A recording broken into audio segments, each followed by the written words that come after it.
Hello mga kasari, mga kamampreneur. For today's vlog, yan, mag-unbox po tayo ng ating binili sa Shopee. Yan, sa mga bago po pala sa ating YouTube channel, please like and subscribe. RMCE Vlogs,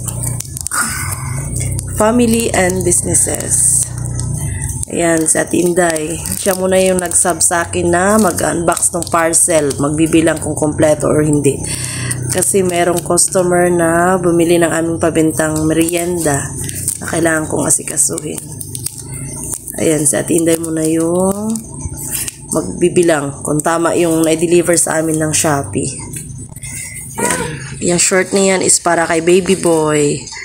Kasi minsan kahit pang bahay niya wala na siyang mga gamit kasi malaki na talaga si Bunso.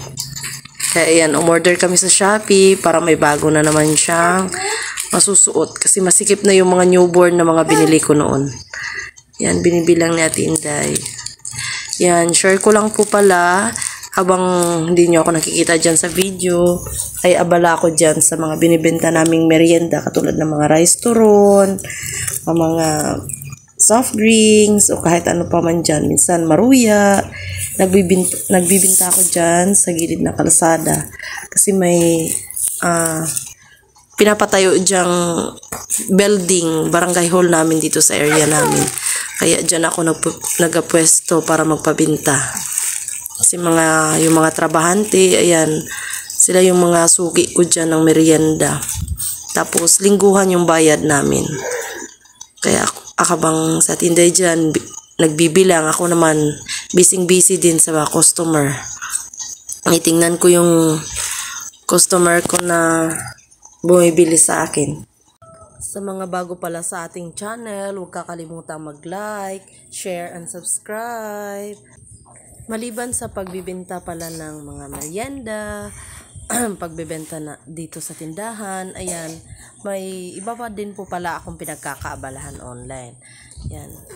Yan, bumalik na ako dyan kasi may mga customer ako nakakausap na magpa-assist din dyan, kaya medyo natagalan talaga ako bumalik dito kay Ate Inday. Yan, pinapakita ni Ate Inday sa akin, yan yung dineliver sa amin ng Shopee. Yan, sa mga gusto palang magpa-assist, nag-assist kami sa online, ng SSS, Pag-ibig, PhilHealth, PSA, kaya sa mga may gusto, please comment below for your assistance. Yan, SSS, PhilHealth, Pag-ibig, passport appointment, NBI appointment, PSA, nag-assist po tayo dyan. Please don't forget to like, share, and subscribe our YouTube channel. Thank you for watching, guys.